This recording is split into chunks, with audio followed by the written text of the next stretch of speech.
Okay, we've got a good one for you this evening. Been thinking about this most of the day and how to present it. But what I want to talk to you about this evening is what we actually want to achieve moving forward. Now, I'm asking myself that from a personal perspective as to, hey, if we're actually going to play bowls again, what are we actually going to achieve? What are we trying to do? But more importantly, I really want you to sit down and think about what you want to achieve when it comes to your bowls career. I think I've mentioned it in other videos. I think the skills are really transferable. And I think it's a really good skill for you to learn, even if it's outside of bowls, is the fact that how can you possibly think that you can achieve something if you don't know what you're trying to achieve? And that sounds really simple. It sounds, really rudimentary. But if you really strip it back, how can you take the incremental steps to prepare to achieve something and to work with the resources that you have and to see the opportunities around you that are presenting themselves, and that can be coming from external. It could be God presenting them to you. It could be your friends and family presenting them to you. If you don't know what you're trying to achieve and you don't know that that thing could link into the greater plan of what you're trying to do and is important to you at that moment. So I really want you to just sit there and think about it for a moment. I've got an iPad in front of me. I've got my Apple Pencil that I purchased a few weeks ago. And the reason why I have this Apple Pencil is because I'd made a commitment to myself at that time that I was going to start playing bowls again, and that I was going to take incremental steps to build my channel again and to get back into the community and help you become better bowlers and to take some sort of inspiration from the journey that I'm going through. But I would not have bought this pencil if I didn't make the conscious decision to build my channel again and to start playing bowls, right? That is a goal. So what I'm really getting at is I think it's really important for you to just at some time, some moment, to sit down, give yourself half an hour, turn the television off, write on the iPad or write it in a book or a journal, and I want you to just list what you're actually trying to achieve, short term, medium term, and long term, when it comes to your lawn bowls career. So what I'm going to do is I'm going to turn on my iPad and I'm going to start annotating so I can show you what I'm thinking. And we're going to set some goals tonight because I'm a massive believer in the universe will help you, God will help you if you pray, because I think that praying is a really big part of goal setting. I think it is a part of goal setting. It's like you can, I'm a Christian. I believe in, Jesus Christ. I believe in God immensely. But if you switch over to other religions, like even if you look at the Freemasons, for instance, they have a really deep belief in the architect of the universe, and they pray in their own way. You have professional athletes like Tiger Woods and Ayrton Senna. Like Ayrton Senna was, a very religious man.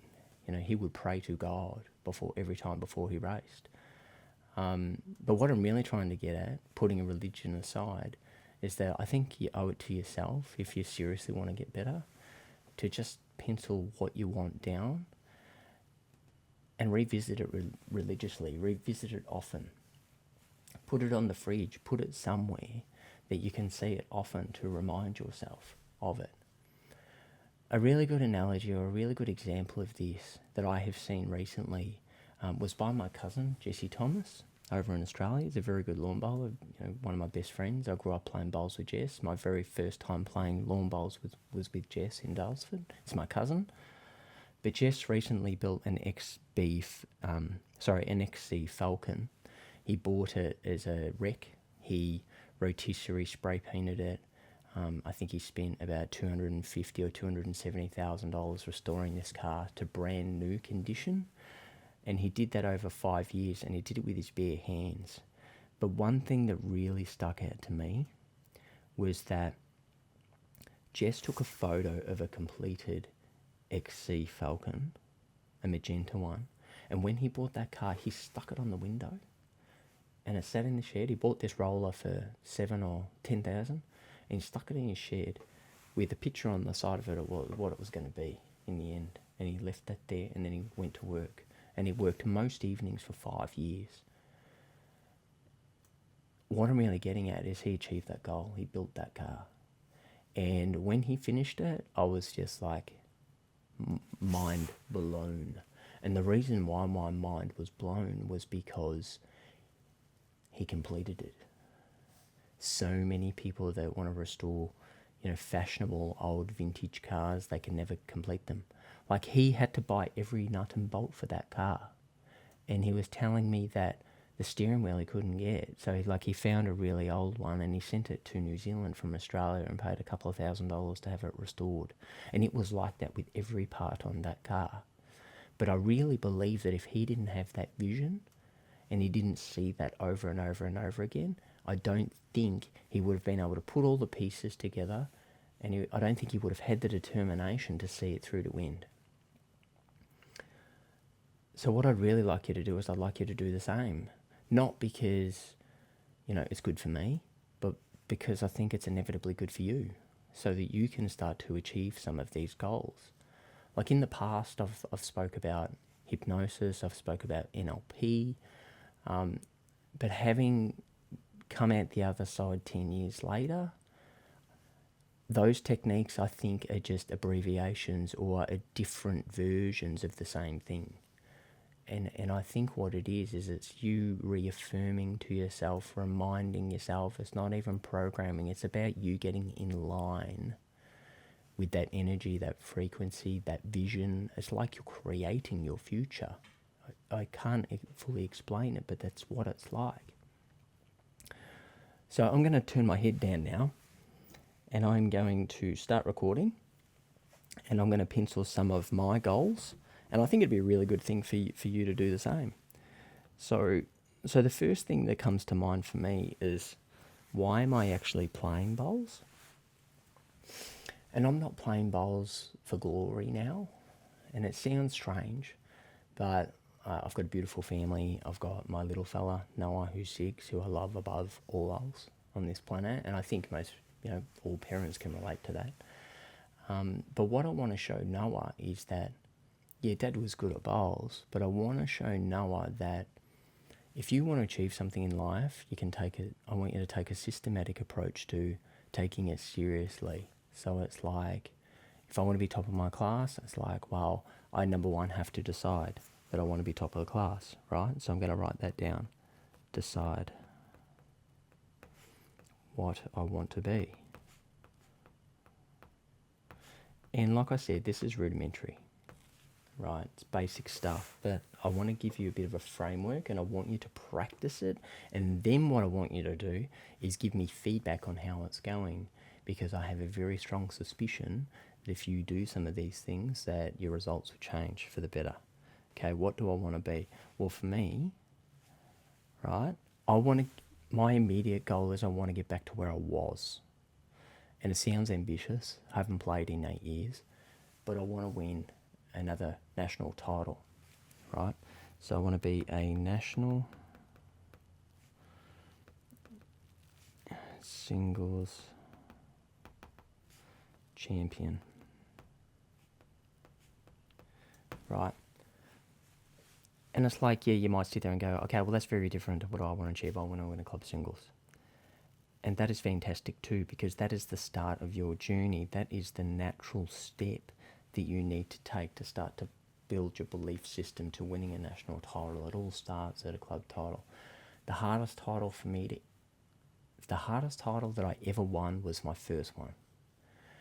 And that is because you don't have the belief, you don't know how to do it, you're fumbling, you're a bit of a fumbling idiot. However, you're trying, right? And you're persisting and you're struggling. And and I think that's a beautiful thing, for you to just naturally go through that learning process. That is the fun meat.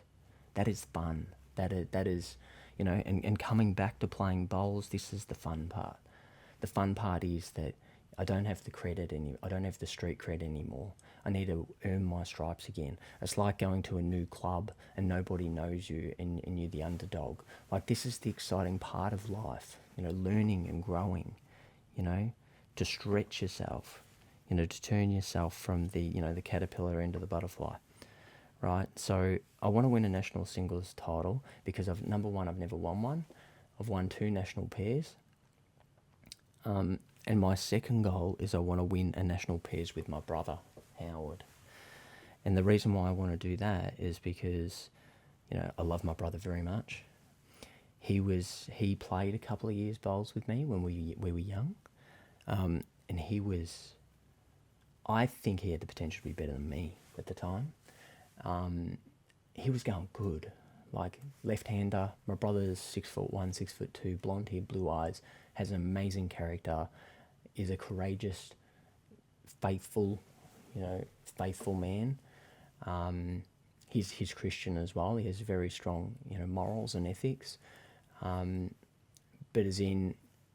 the reason why I want to win with Howard is because we started the journey at the same time. He started playing about 12 months after me. He showed really great promise, and I just distinctly remember it at a moment. I'm like, I think that my brother can be better than me at this, because he was starting to practice with me and he was starting to beat me.